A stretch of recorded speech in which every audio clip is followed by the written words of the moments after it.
When Cyberpunk 2077 was launched in December 2020, I played the hell out of it. Too bad the brand became synonymous with overhyping and bad launches, with many feeling CD Projekt Red had deceived them about the product's quality. It did not run properly on PS4 or Xbox One at all.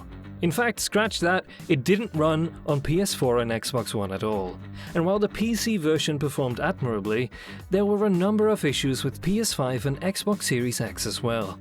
Some fans continue to love the plot, while others did not. But its release was one of the biggest controversies in the gaming industry in 2020. It's basically impossible to understate how disastrous Cyberpunk 2077's launch was. Many had believed CD Projekt Red was the definition of customer-friendly, coming off The Witcher 3, but the scandals that went down proved it wasn't. That's not considering the blowback financially, as many requested refunds and even the PlayStation Store took Cyberpunk 2077 off its platform for an extended time, which was largely unprecedented. None of these were good signs.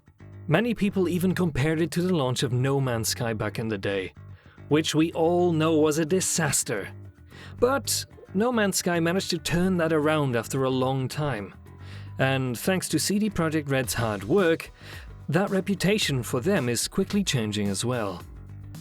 Those who have returned or taken up the game for the first time since then have discovered a new game.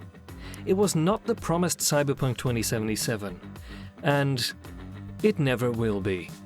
But the perception has obviously evolved from a bad game to a good one. Cyberpunk 2077's Edgerunners anime lured gamers to return to the game. And the recent announcement of its Phantom Liberty DLC has been well received. It will be released in 2023 and will tell a spy thriller story set in Cyberpunk 2077, as well as revamping the police system, improving vehicle combat, strengthening the melee gameplay loop, adding new actions to the perk tree, and more. On paper, it's solid, and the fact that it's gotten so much attention indicates how CD Projekt Red did the right thing by not abandoning ship. That, and they are masters at marketing. It has now smashed concurrent player records, gained a more favorable reception, received a ton of support and upgrades, and much more. If Phantom Liberty receives a similarly strong reception, it'll be safe to claim the game has entirely redeemed itself. If it can't reach those high notes, it may result in a more mixed verdict. In any case, it has come a long way. This should serve as a lesson though. Many people expected CD Projekt Red to abandon the game completely, return to its Witcher roots, and play it safe for the following several releases. It's obvious that CD Projekt Red did not play it safe, and the game is all the better for it. A stark contrast to another release that disappointed players greatly. Anthem is right up there with Cyberpunk 2077 in terms of overhyping and bad launches. But EA abandoned Anthem 2.0 despite the fact that many in its community pushed for it to continue. Anthem had a lot of promise, but BioWare needed to fix things internally.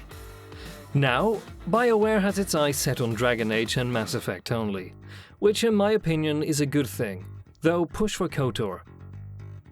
What is obvious is that CD Projekt Red chose a different path, and perhaps if BioWare had done the same, Anthem 2.0 could have changed the tide in the same way that Cyberpunk did. But let's put that past us for now. I think I'm just going to go and play another 250 hours of Cyberpunk 2077 and watch Edgerunners 2, maybe 3 more times. But before we do that, let's end the day chipping in with Kerry Eurodyne and the crew until we pass out drunk, only to wake up to Keanu Reeves leaning over us in some dump, famously saying, "Wake the hell up, samurai. We have to like, comment and subscribe to Game ET."